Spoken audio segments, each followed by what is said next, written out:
Okay. All right. Here we go. Great. Join me as we dive into blue carbon systems, the planet's built-in carbon sink. As natural carbon sequesters, blue carbon systems store atmospheric carbon and keep it from re-entering the atmosphere. The name blue carbon refers to marine ecosystems, including mangroves, tidal marshes, and seagrass meadows, as well as others like kelp forests, coral reefs, shellfish colonies, all of which act as carbon storage units. This storage function occurs due to our planet's carbon cycle process. So, carbon is vital to all forms of life and a natural component of various inorganic materials like carbon dioxide and even diamonds. So this graphic demonstrates how carbon can be carried into the atmosphere, such as through natural combustion like volcanoes and wildfires, or human-induced actions like the burning of fossil fuels. In fact, volcanoes and wildfires are actually two of the primary sources of natural carbon dioxide entering the atmosphere.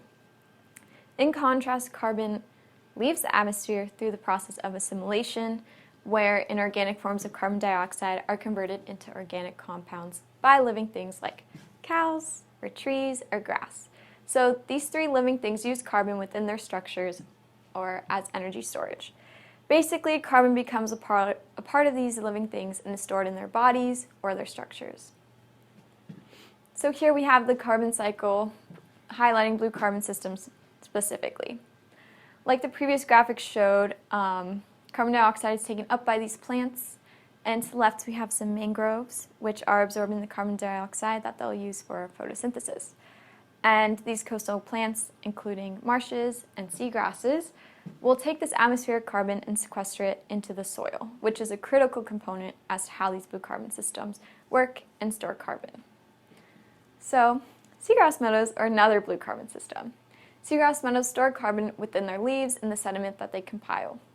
And they're mainly found in shallow, salty, and brackish waters. And various species are dependent on these large ecosystems, such as our little seals here, or smaller creatures like itty-bitty shrimp. So here in Florida, we have what is regarded as the second largest seagrass meadow within the United States, the Big Bend. And it's more than 984,000 acres long, with 267,000 acres of seagrass spanning the area. The Big Bend demonstrates how vast these blue carbon systems are, as well as how they're living right in our backyards. So this emphasizes the importance of us protecting them as blue carbon systems.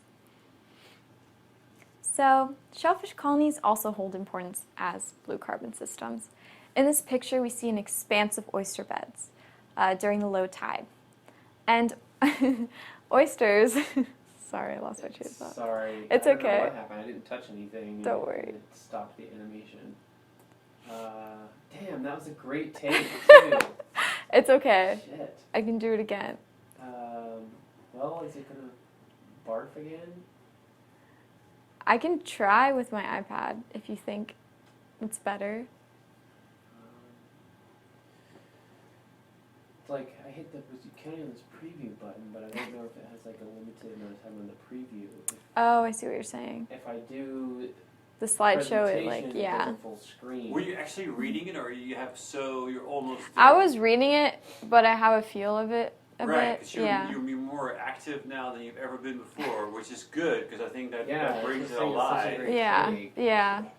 I can. Don't No, worry. it's fine. I mean, yeah, I know it's a great take, but still, the fact that you're, I mean, I'm just wondering at one point you're going to have is be like, okay, now I know how to say it. You know what I mean? Like at one point you're like, stupid oysters, get big already, you know? Yeah. Yeah.